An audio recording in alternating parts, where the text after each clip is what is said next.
Hey guys, getting ready to go here in a minute, so I'm gonna do a quick So I just haven't had time to do a wrap up video of OK State, but this is gonna be sort of a wrap up video for OK State and preview for Florida Atlantic all in one here.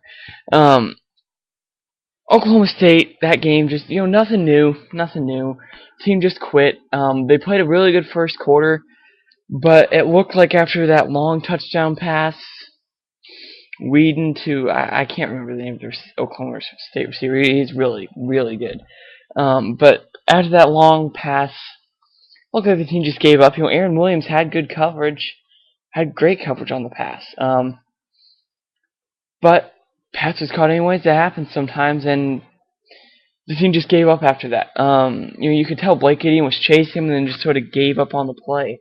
Um, I don't think Gideon was gonna catch him, but that doesn't matter. Last year he would have chased him all the way to the end zone. Um, you know, the team just quit again. And like I said, this is nothing new. They've been doing this all year. They've just quit. They've just given up on games. Um, Weeding through all over us. So our defense played okay in the second half, but they were at the most conservative offense I think I've ever seen Oklahoma State. And our defense couldn't help but to only give up one touchdown. But any time you give up, what was it, 24 points or something like that in the second quarter, any time you give up that many points, you've just given up. And what was with Greg Davis running Cody Johnson out of the shotgun? He finally gets the idea to run him more than 7 times in the game, and he decides to run him out of the shotgun. That's not going to do anything. He's not a shotgun runner. He's an under the center, downhill running back. He's going... This guy... My brother's a big Ohio State fan. If this guy was in the Ohio State type of offense, which is the type of offense right now that Texas is trying to run, they're trying to go under center, I form type, run the ball 30 times a game. When you're running 3 guys 3 times a game, or 3 guys 10 times a game, none of them are getting into a rhythm. You don't know what any of them are capable of, and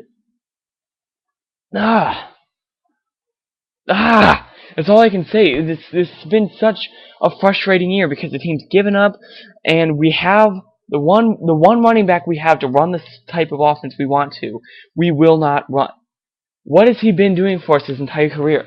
He punches the ball into the end zone. Why? Because we put him under center and we run power. If we do that all the way down the field, well, guess what? We've got a good drive in the type of offense we are wanting to run. Defensively, I don't know what to say. This team is just given up. I think because we've got Shockey Brown and Curtis Brown and Aaron Williams and Gideon and Acho and Keyshawn Randall. These are guys who have all been a part of 2 of the best Texas teams in school history last 2 years. They just think that it's all going to come together for them. They don't try. This team doesn't have a defensive leader. Sam Acho isn't a leader. He's a great player, but he's not a leader. Blake Gideon is a great player, but he's not a leader. Earl Thomas was the leader. Earl Thomas was the leader. Sergio Kindle was the leader. Roderick McElroy was the leader. Brian Arapaho, Roy Miller. These were leaders.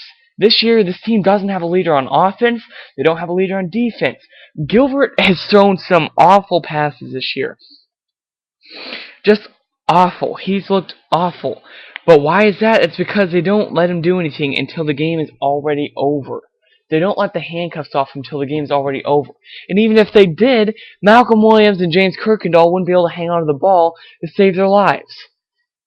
These 2 were conference All-Americans coming into the year. Projected All-Americans coming into the year.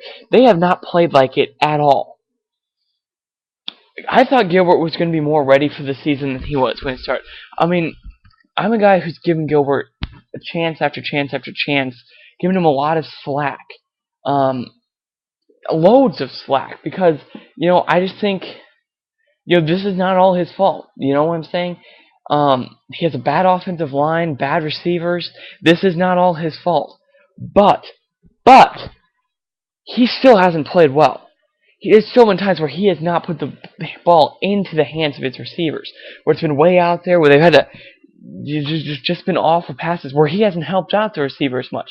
As much as the receivers have to help out Gilbert, Gilbert has to help out the receivers, and he hasn't done that. The receivers haven't helped out Gilbert. Offensive line in the championship game last year, what did they do? They were mediocre all year, but they stepped up and helped out Garrett Gilbert. One of the main reasons he was so good, other than Jordan Shipley. We've seen so far this year that Gilbert, I thought he was going to be capable of more because of the championship game last year. Championship game shows he has fight, shows he doesn't quit. He's been the only player on this entire team who hasn't given up on a game yet this season, as far as I can tell. Even though he threw 5 interceptions against Kansas State, he was still swinging the ball around. He was still trying out there. The only guy we can say that about. So yeah, he won't quit, but he's not good, not yet. I think he will be. I think he's got a great arm. He just needs to improve on his accuracy. And he needs to get a couple receivers who are willing to step up and make some plays. But he's not good. Not yet. Offensive line isn't good. Not yet. They've got some young guys. I think they'll be a lot better. I think this team has a lot of... Offensively, we're really young. I mean, Kirkendall's going to be leaving, so will Childs, but the receiving core hasn't done much. We've got Mike Davis, we've got Deshaun Hales, and Darius White. They're going to be 3 great receivers for us in the future. Malcolm Williams will be back next year as a senior. We've got a very young team that will be very good in the future if they don't let this team, or if they don't let this year just crush them.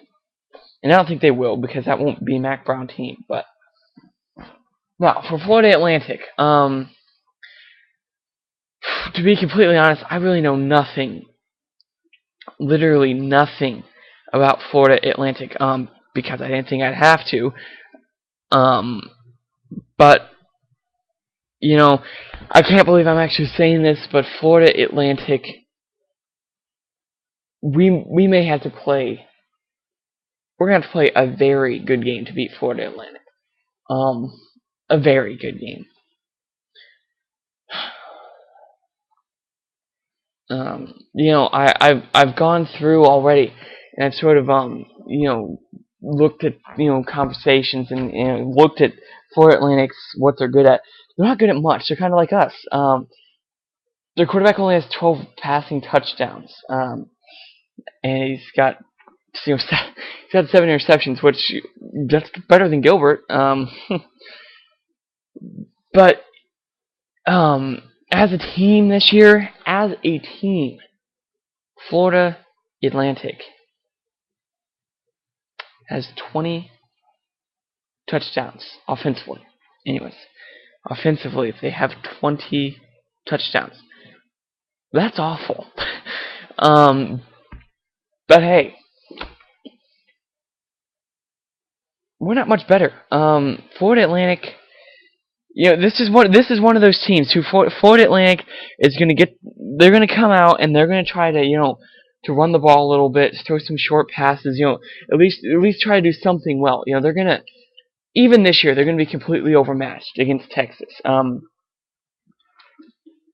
they're going to come out. They're going to try to, you know, run the ball a little bit. You know, at least get some, you know, 3 or 4 yard gains. Try to do something well so that, you know, they can keep this thing close and you know, their defense is going to force us into turnovers. Just face that. Gilbert's going to make bad decisions. Our running back's going to put the ball on the ground. It's just going to happen. You know, one thing that I was hoping from this team that would give a little bit of relief to Garrett Gilbert, I was hoping that our special teams would come through. Last year, we had great, you know, DJ Monroe returned 2 kickoffs for a touchdown. Marquise Goodwin returned a kickoff for a touchdown. Jordan Shipley returned 3 punts for a touchdown, averaging 12.8 yards a return last year, which is one of the leaders in the nation. I was really hoping our defense would come through for us, or our special teams, but they haven't. They've played awful this year as well. I think Texas will beat Florida Atlantic, but honestly, I think we're going to get Florida Atlantic's best shot and some this year. We play them fairly frequently, but they're going to come out, like I said, they're going to try to do something.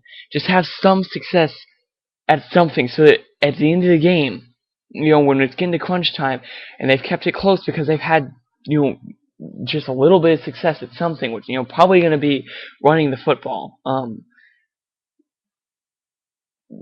the end of the game, they're still within striking distance because they have done this one thing so well.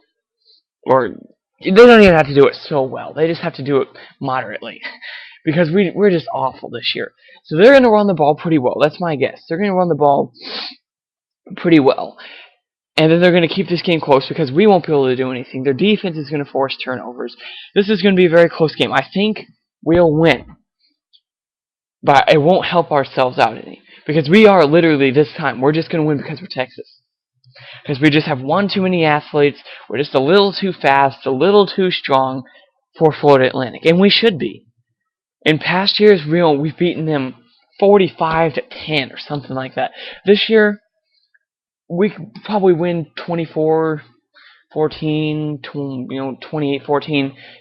Ugly, ugly win, kind of like Rice, where it's just unimpressive. Except this won't be excused as being the first game of the year. We'll just know that we played awful. We are awful. We're awful. Just terrible, awful, awful. Can't find any word specifically to express how bad this team is, except awful. They have talent, but they just don't try. They don't want to win bad enough. In past Texas teams, they do anything. They would do anything to win. We beat Nebraska 13-12. 13-12. A lot of the players on this team was part of that team. Well, this team doesn't try hard enough. They are not willing to do what it takes to win. And I'm not making fun of Florida Atlantic fans if they're